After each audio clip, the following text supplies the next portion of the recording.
ધ્રાંગધ્રાથી સમાચાર સામે આવી રહ્યા છે। ધ્રાંગધ્રાની અંદર પ્લાયવુડમાંથી વસ્તુઓ બનાવતી કંપની છે, તેની અંદર જીપીસીબીની તપાસ હાથ ધરવામાં આવી છે। મંતવ્ય ન્યૂઝ દ્વારા અહેવાલ પ્રસિદ્ધ કરતાની સાથે જ તંત્ર સફાળું જાગ્યું છે। તંત્ર એક્શન મોડમાં આવી ચૂક્યું છે, હરકતમાં આવી ચૂક્યું છે, ત્યારે જીપીસીબીના અધિકારીઓ દ્વારા તાત્કાલિક પગલાં લેવામાં આવ્યા છે અને તપાસના આદેશો આપી દેવામાં આવ્યા છે। પ્લાયવુડ પ્રોસેસિંગ દરમિયાન ઉડતી બારીક રજથી નુકસાન થતું હોવાનો અહેવાલ પ્રસારિત કરવામાં આવ્યો હતો। કંપનીની બાજુમાં આવેલ ખેતરોમાં ઊભા પાકને વ્યાપક નુકસાન થતું પણ જોવા મળી રહ્યું હતું। ત્યારે જીપીસીબીના અધિકારીઓએ નુકસાની થયેલ ખેતરોની પણ મુલાકાત લીધી હતી। અધિકારીઓ દ્વારા તમામ જમીનોમાંથી સેમ્પલ પણ લેવામાં આવ્યા હતા। ત્યારે ઉડતી રજ મામલે જીપીસીબી દ્વારા તપાસ બાદ રિપોર્ટ પણ પરત આપવામાં આવશે।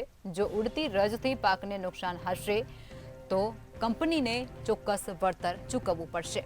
મંતવ્ય ન્યૂઝ દ્વારા અહેવાલ પ્રસિદ્ધ કરવામાં આવ્યું હતું અને તેની અહેવાલની અસર પણ જોવા મળી છે। તંત્ર સફાળું જાગ્યું છે, હરકતમાં આવી ચૂક્યું છે। ધ્રાંગધ્રાની પ્લાયવુડ બનાવતી કંપનીમાં જીપીસીબીની તપાસ શરૂ કરાઈ છે। મંતવ્ય ન્યૂઝના અહેવાલની અસર જોવા મળી।